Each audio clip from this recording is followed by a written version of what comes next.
Hi there, it's Jordan again, and we're back with Project Workhorse. I know the last video I called it the wrong name the entire time, but this is Project Workhorse, and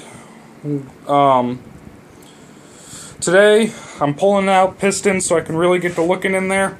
Now, I was going to record the entire process, but that was just getting way too lengthy, and I didn't feel like editing out, 20 minutes worth of crap just so you can have a 5-minute video.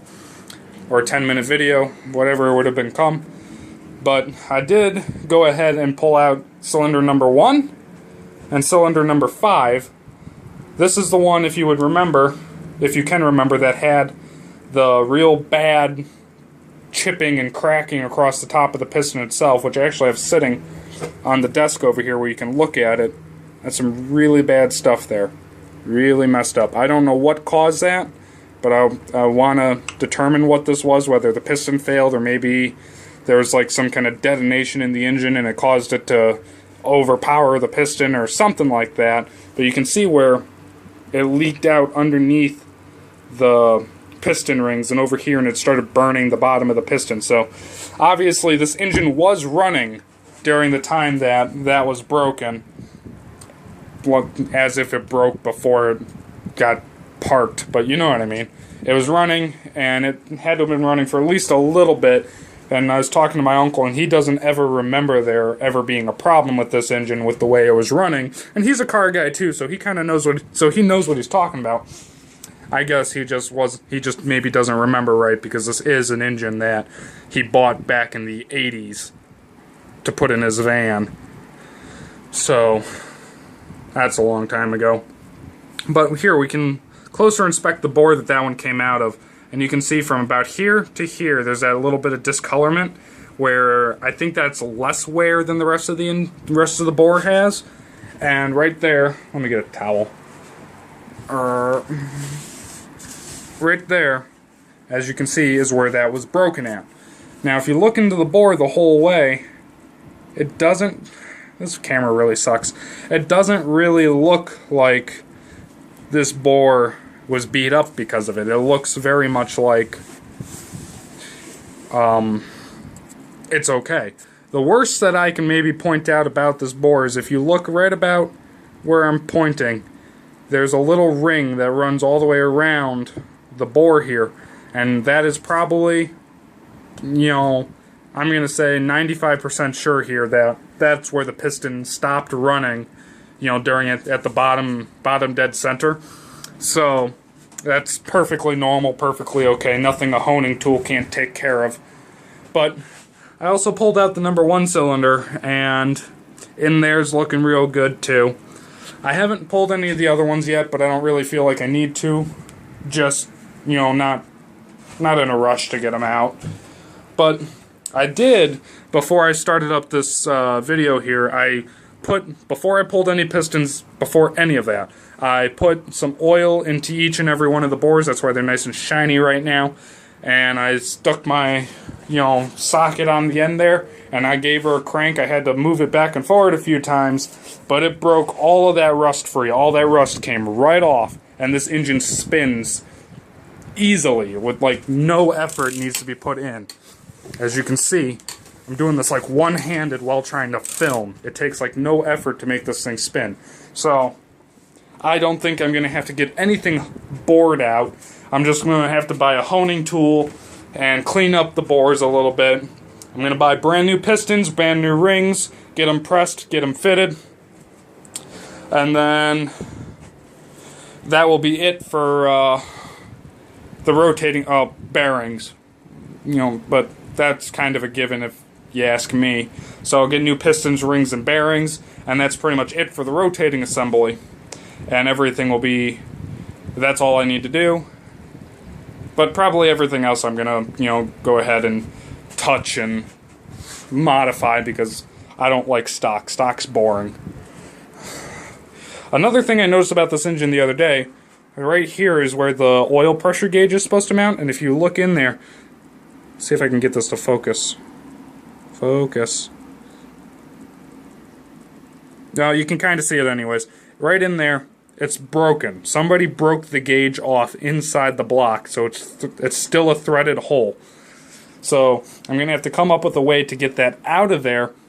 Even maybe I'll have to drill it out and re-tap it with another size, like a size up or something. Which, that's not a huge deal to me, because I've never done that before and I'm interested in trying it. But that is a step that I kind of wish I didn't have to take, because if I mess up, you know, I have to keep doing it till I get it right. And I really don't want to mess up, but I'm sure I can get it right, at least the second try. So, that's all I've really got to show you so far with this. Maybe I'll bring the camera back, maybe I won't. I probably will. I think I'm going to just go ahead and pop off the timing cover, pull out the cam. I've already taken the lifters out because I trashed them last episode.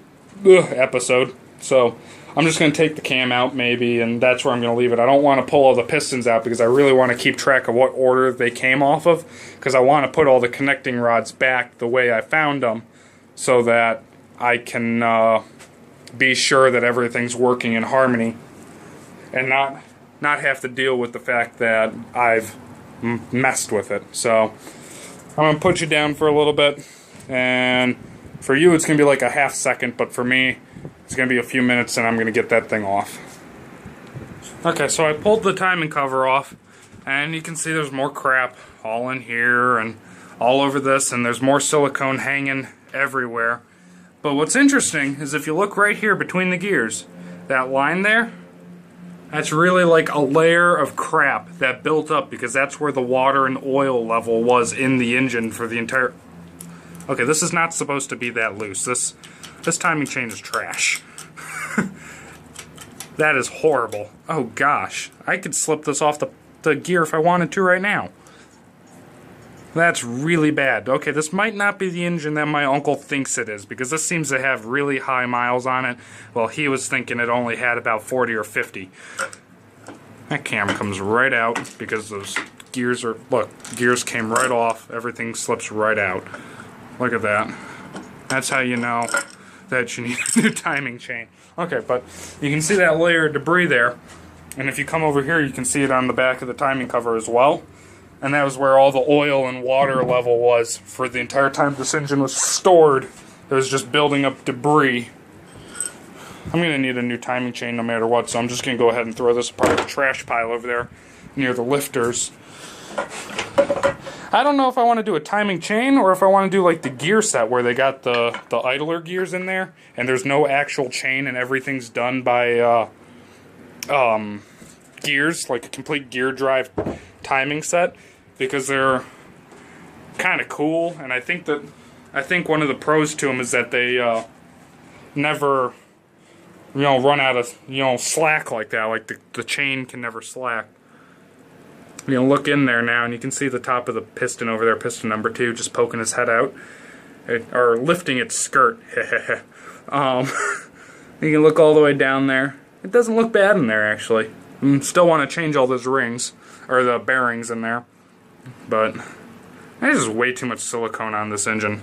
Whoever did the silicone job, if I know you or not, I'm sorry, but this was bad. That's just way too much. That crap was getting everywhere. It was in the oil pump. It's not good stuff. So there's it without the timing cover on. Let's see if we can chip this. Deek, deek, deek. Right off. Look at that. So I think that's it for this video. I'm gonna save more of this work for some other time so that I don't misplace parts and things, because this is, like I said in the last video, a project that I do not actually plan to really start working on until I have like a full-time job or something, and that's not going to be for like 2 years now. I'm just really excited, and I felt like taking this thing apart and getting to crack in on our newest project, Project Workhorse. But I will do little bits of work on this, like say new pistons and bearings and stuff, over the time set and maybe paint it. But in general, don't expect it to be getting a cam anytime soon, but it will be getting the bottom end redone because that's cheap. I can do that without an income. But that's pretty much it for this video. So thanks for watching. Like, sub, all the other YouTube things. This is Jordan signing off.